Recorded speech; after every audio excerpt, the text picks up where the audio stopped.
first time in Darwin? First time, hopefully the last time. It's a long trip. Yeah. How was the flight? It was pretty. It was long. It was long. We had a 4-hour flight or 3.5-hour flight to Sydney. Had a layover, and then we had another 4.5 hours to get here. So boys got in a little bit late, a little bit fatigued today. But again, it's a new experience, and they'll be better for it.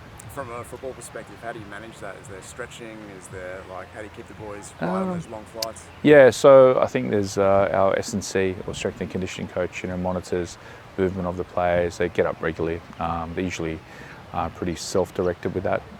But again, with the layover, they can keep pretty active, and but most of the boys now are used to it. And we just had a water ceremony. Yep. Can you talk me through that one? Yeah, it was really good. It was basically an extension of community here, with giving us open arms and including us in their community, which is really, really good. I thought it's a good, short ceremony, but again effective, and making us respect the ancestors of the land.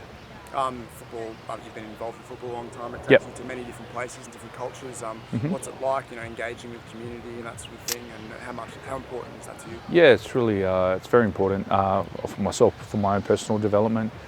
This is the last place in Oz that I haven't been to, so I feel very privileged for that, very grateful as well.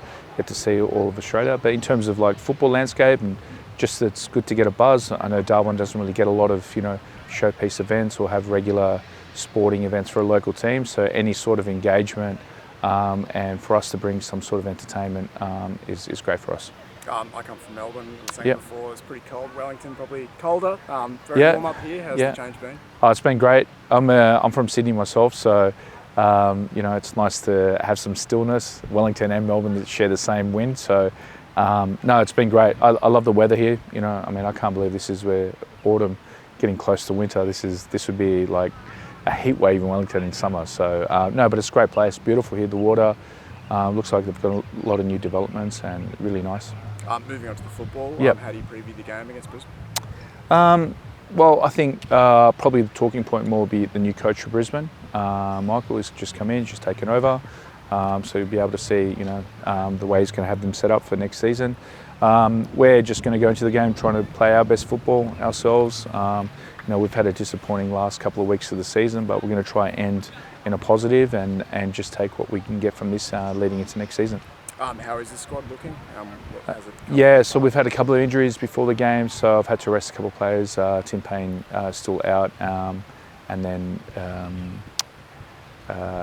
Isaac Hughes picked up a knock just before last session, so he's out. So it's given us a good opportunity to recalibrate the team and put some younger players in, give them an opportunity. And but we're looking forward to the game. It'll be a good game. They're a decent opponent. A lot of the clubs have talked about the importance of the Australia Cup in pre-season and playing against high-quality opposition in pre-season. How do you view the Australia Cup, both from that perspective and also what would it mean to sort of go far in the Cup? Yeah, so for us, we're a little bit unique because we're in New Zealand. The Australia Cup is basically a creation to representation of Australia. With the two professional clubs now, Auckland, are going to be extended into the Cup as well. We look at it as very important part of our pre-season to get those competitive games, but traditionally, because it's a little bit disjointed from the rest of the A-League season, makes it harder for us logistically to get the team prepped for those games. So we use it definitely part of our pre-season. So we take it very seriously. We try to qualify, and when we're in the tournament, we'll try and get as further as possible. Yep. And also big news for the club playing Wrexham coming up. What are your thoughts on that announcement and coming up against that team? Yeah, I know there's been a lot of hype about Wrexham, and I can honestly say I still haven't watched any of the series. So I downloaded the first season on the plane from Sydney to Darwin. So that's that's on the phone. I'll watch it once the season's done and get a little bit familiar. But I know there's a lot of hype around them. It's a great story. Getting promoted from the conference all the way up now to championship. It'll be great exposure for the club. I think great exposure for the league. I know they have a couple of games in Sydney as well. I think, I'm not sure, even maybe Melbourne beforehand. They've got a couple of games, so they'll play us. We'll hopefully get a good turnout at home. Be good for our squad as well, and get that experience and get that buzz. Too easy. Thank you. All right. Thank you.